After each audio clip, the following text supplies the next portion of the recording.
히브리서 제1장. 옛적의 선지자들을 통하여 여러 부분과 여러 모양으로 우리 조상들에게 말씀하신 하나님이 이 모든 날 마지막에는 아들을 통하여 우리에게 말씀하셨으니 이 아들을 만유의 상속자로 세우시고 또 그로 말미암아 모든 세계를 지으셨느니라. 이는 하나님의 영광의 광채시요 그 본체의 형상이시라. 그의 능력의 말씀으로 만물을 붙드시며 죄를 정결하게 하는 일을 하시고 높은 곳에 계신 지극히 크신 이의 우편에 앉으셨느니라. 그가 천사보다 훨씬 뛰어남은 그들보다 더욱 아름다운 이름을 기업으로 얻으심이니 하나님께서 어느 때 천사 중 누구에게 너는 내 아들이라 오늘 내가 너를 낳았다 하셨으며 또다시 나는 그에게 아버지가 되고 그는 내게 아들이 되리라 하셨느냐. 또 그가 맏아들을 이끌어 세상에 다시 들어오게 하실 때 하나님의 모든 천사들은 그에게 경배할지어다 말씀하시며 또 천사들에 관하여는 그는 그의 천사들을 바람으로 그의 사역자들을 불꽃으로 삼으시느니라 하셨으되 아들에 관하여는 하나님이여, 주의 보좌는 영영하며 주의 나라의 규는 공평한 규이니이다. 주께서 의를 사랑하시고 불법을 미워하셨으니 그러므로 하나님 곧 주의 하나님이 즐거움의 기름을 주께 부어 주를 동료들보다 뛰어나게 하셨도다 하였고 또 주여, 태초에 주께서 땅에 기초를 두셨으며 하늘도 주의 손으로 지으신 바라 그것들은 멸망할 것이나 오직 주는 영존할 것이요 그것들은 다 옷과 같이 낡아지리니 의복처럼 갈아입을 것이요 그것들은 옷과 같이 변할 것이나 주는 여전하여 연대가 다함이 없으리라 하였으나 어느 때 천사 중 누구에게 내가 내 원수로 내 발등상에 되게 하기까지 너는 내 우편에 앉아 있으라 하셨느냐. 모든 천사들은 섬기는 영으로서 구원받을 상속자들을 위하여 섬기라고 보내심이 아니냐.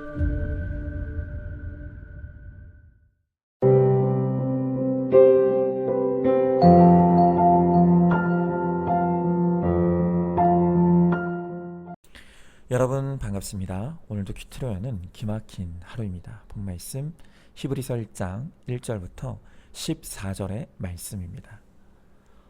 이제부터 우리가 새롭게 큐티하게 될 이 히브리서는 이름 그대로 히브리 유대인으로서 그리스도인이 된 성도들을 위해 쓰여진 서신입니다. 지금도 그렇지만 유대인들에게 예수님은 자신을 스스로 하나님의 아들이라고 하면서 신성모독한 죄인일 뿐입니다. 그래서 유대인들은 예수님을 십자가에 못 박아 죽였죠. 바로 이런 이유로 유대인이 예수님을 메시아로 믿고 영접한다는 것은 곧 그들에게는 배신이고 배교자였던 것입니다. 그래서 유대인이면서 예수님을 영접한 그리스도인들은 그 당시 같은 유대 동족들에게 극심한 조롱과 핍박을 당해야 했습니다. 그래서 그 동족의 핍박을 견디지 못하는 많은 사람들이 예수님을 믿기를 포기했고 또 그 정도는 아니더라도 믿음의 심한 갈등과 회의를 느끼는 유대인 그리스도인들이 많이 있었습니다. 이처럼 심한 조롱과 박해에 처해 있으면서 믿음이 흔들리고 있는 그 유대 그리스도인들에게 히브리서의 기자는 예수님이 어떤 분이신지를 확실히 알려주고 가르쳐주는 것입니다. 그래서 어떤 핍박과 환난 가운데서 예수님을 믿는 것이 결코 헛된 것이 아니며 예수님을 바라보는 자에게 결국 승리와 영광이 주어질 것임을 우리들에게 가르쳐주고 있는 것입니다. 그래서 오늘 이 히브리서 1장을 보면 과연 우리가 믿는 이 예수님이 어떤 분이신가를 우리들에게 소개하고 있습니다. 자, 히브리서가 우리에게 가르쳐주는 예수님은 어떤 분이십니까? 첫 번째로 예수님은 말씀으로 역사하십니다. 자, 오늘 본문의 1절부터 3절의 말씀을 보니까 옛적의 선지자들을 통하여 여러 부분과 여러 모양으로 우리 조상들에게 말씀하신 하나님이 이 모든 날 마지막에는 아들을 통하여 우리에게 말씀하셨으니 이 아들을 만유의 상속자로 세우시고 또 그로 말미암아 모든 세계를 지으셨느니라. 이는 하나님의 영광의 광채시요 그 본체의 형상이시라. 그의 능력의 말씀으로 만물을 붙드시며 죄를 정결하게 하는 일을 하시고 높은 곳에 계신 지극히 크신 이의 우편에 앉으셨느니라 그랬습니다. 자, 오늘 말씀을 보니까 하나님은 여러 부분과 여러 모양, 즉 다양한 방법과 수단을 통해 우리에게 말씀하신다고 합니다. 그래서 구약을 보면 하나님은 신유와 기적과 전쟁과 기근 같은 정말로 다양한 방법으로 말씀하시는 것을 보게 되는 것입니다. 자, 그런데 이어지는 2절을 보니까 이제 마지막 날이 되면 하나님의 아들이신 예수님을 통해 우리에게 말씀하신다고 합니다. 여러분, 여기서 말하는 이 마지막 날은 신약의 시대를 의미할 수도 있고 또 이 우주의 종말을 의미할 수도 있습니다. 그러나 결국 우리 개인의 의미에서 보자면 내 인생에 더 이상 소망이 없고 방법이 없는 이 절대치의 절망의 순간, 바로 그것이 우리에게는 마지막 날인 것이죠. 여러분, 이렇게 예수님은 우리 인생의 마지막 날에 말씀을 들고 나에게 찾아오신다는 것입니다. 여러분, 말씀은 그냥 들리지 않습니다. 예수님이 저절로 믿어지는 것이 아닙니다. 이처럼 내 인생의 마지막을 맛보지 않으면 누구도 말씀이 들리지 않고 예수님의 십자가가 깨달아질 수 없는 것입니다. 이어지는 3절의 말씀을 보니까 우리 예수님은 말씀으로 만물을 붙드시고 죄를 정결케 하신다고 합니다.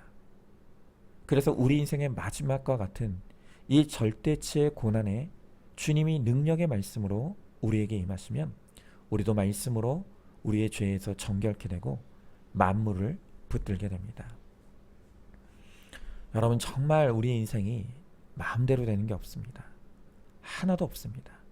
우리의 환경도, 내 배우자도, 내 자녀도 내 마음대로 되지 않습니다. 여러분, 이렇게 우리 인생에 고난이 끝이 없는데 내 마음대로 되는 것이 없으니 절망하다 다 죽고 맙니다.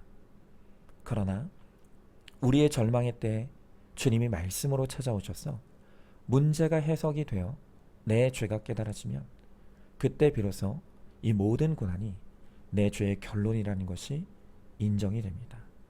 또한 내 고난이 내가 망하고 죽을 사건이 아니라 나를 구원하시고 거룩하게 하시기 위해 꼭 필요해서 주신 축복의 사건이라는 것이 깨달아지게 됩니다.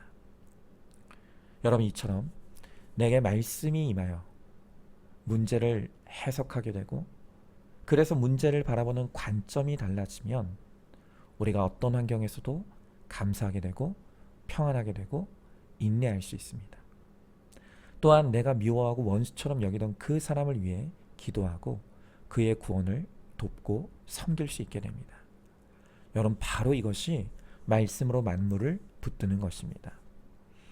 이렇게 말씀으로 내가 해석되고 내 환경이 해석되는 사람, 바로 그를 하나님이 높이셔서 환경도 붙들게 되고 사람도 붙들게 되는 것이죠.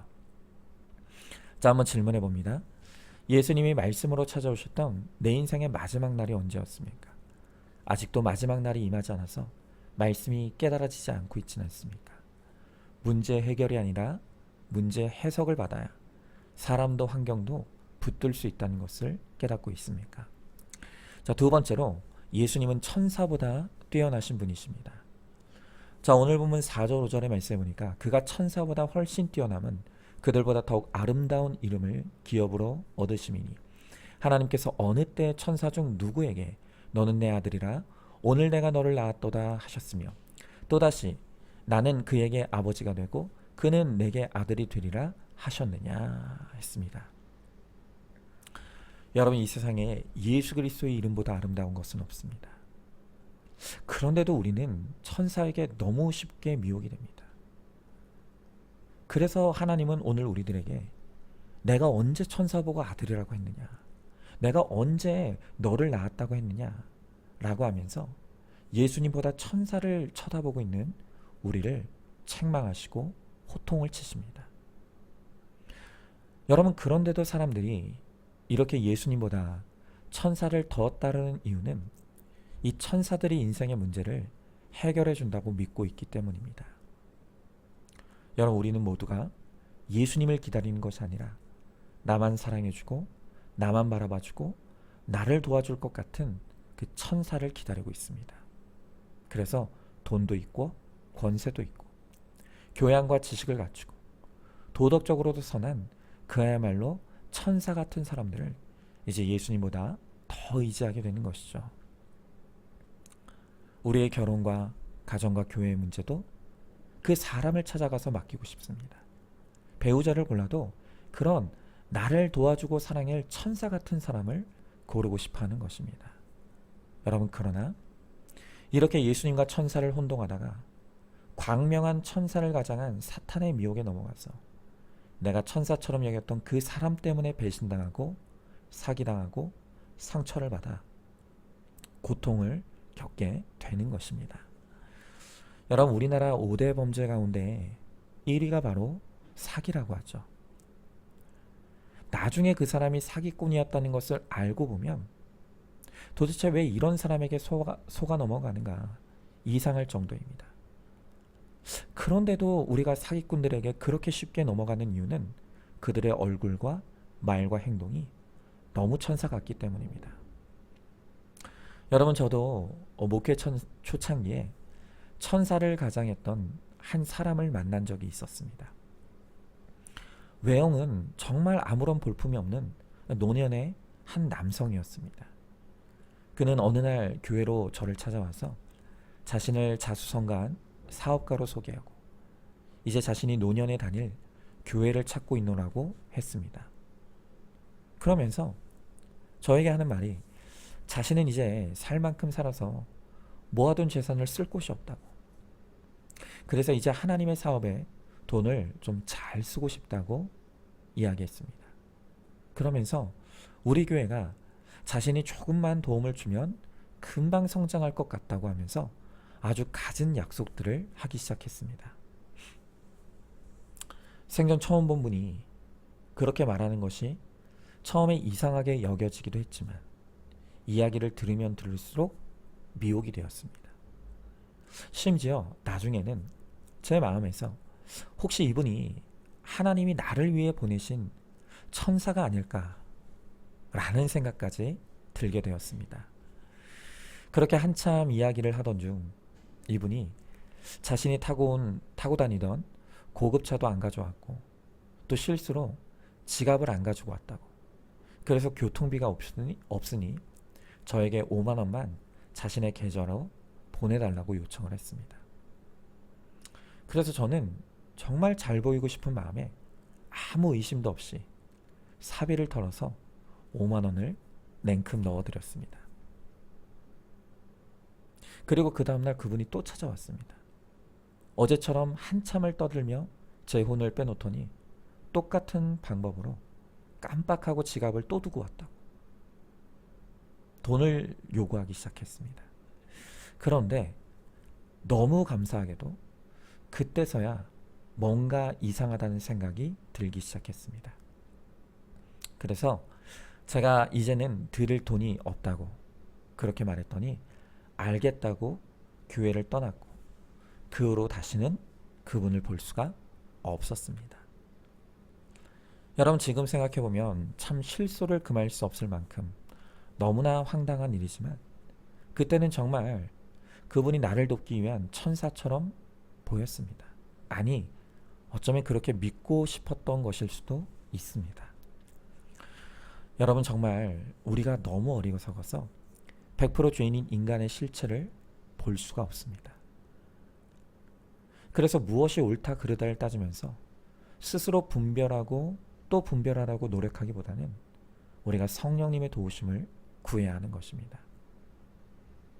우리가 해야 될 일은 아무리 내 눈앞에 있는 사람이 천사처럼 보여도 사람에게 집중하지 말고 천사보다 뛰어난 하나님께서 세우신 그 아들 예수님에게 집중해야 합니다.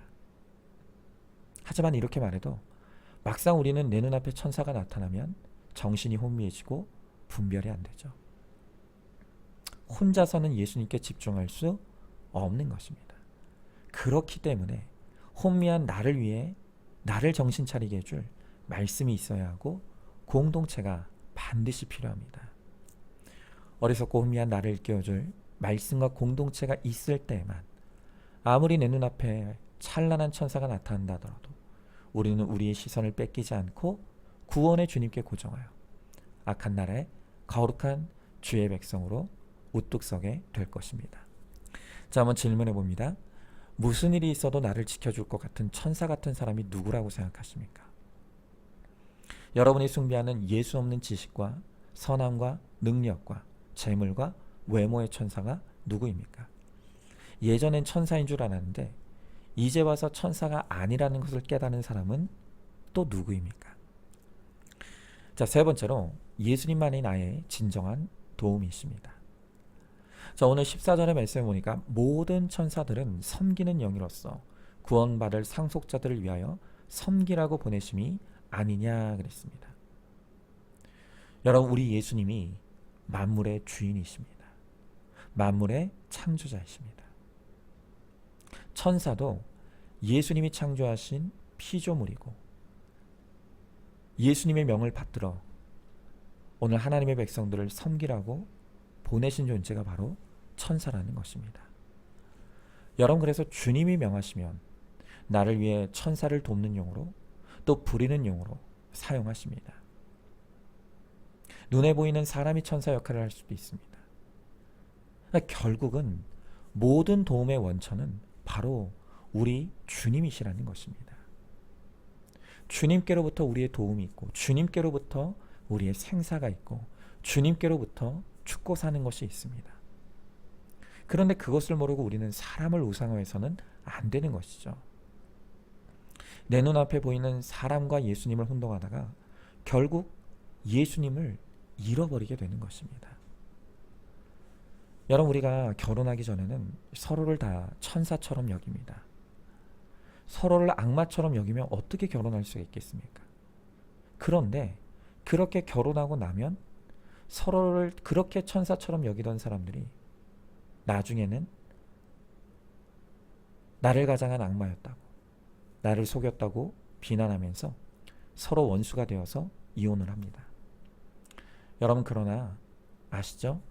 하나님은 속인 자보다 속은 자가 더 나쁘다고 하십니다. 여러분, 그토록 수없이 많은 예배를 통해 주님은 나만 바라보라고 말씀하셨습니다. 그런데 우리는 내 눈앞에 천사 같은 사람이 나타나니 내 기대와 욕심에 내 스스로 눈이 멀어서 내가 나를 속인 것입니다. 여러분, 우리가 주님을 바라보는 시선을 잃지 않으면 누구도 나를 속일 수가 없습니다. 내가 하나님을 바라보는 시선을 잃어버렸습니다. 내가 주님을 바라보는 눈을 헛된 것에 빼앗겼습니다. 그러니 내가 속았다고 핑계댈 것도 비난할 것도 원망할 것도 없는 것입니다. 여러분, 만물을 붙드는 힘이 오직 말씀과 말씀의 능력이 있습니다. 사람의 외모와 능력에 속지 마십시오. 만물의 주인이신 주님만 붙들고 내 가정과 교회와 공동체에서 거룩한 주의 백성이 되어서 만유의 후사로 상속자로 세움받는 우리 모두가 될 수 있기를 주님의 이름으로 축복합니다. 자, 한번 질문해 봅니다. 아직도 나를 속인 자를 원망하고 불평하고 있습니까? 누가 나를 속인 것이 아니라 내 기대와 욕심에 내 자신이 나를 속였다는 것을 인정하십니까?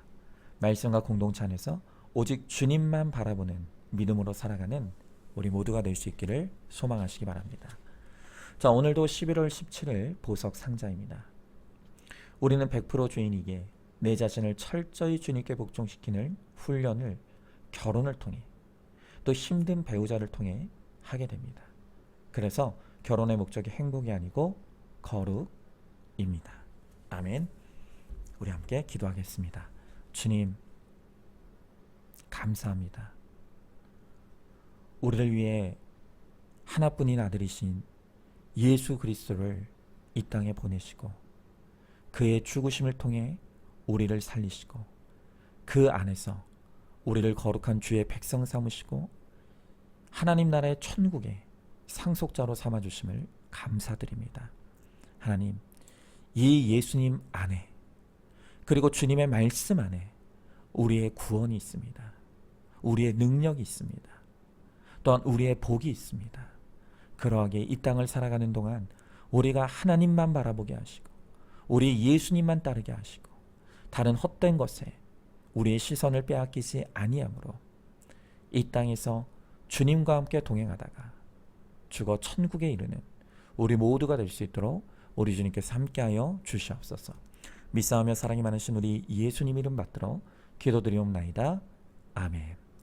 오늘도 큐티로 기막힌 하루를 살아내는 하늘가족 공동체 우리 모든 성도님 되시기를 주님의 이름으로 축복합니다.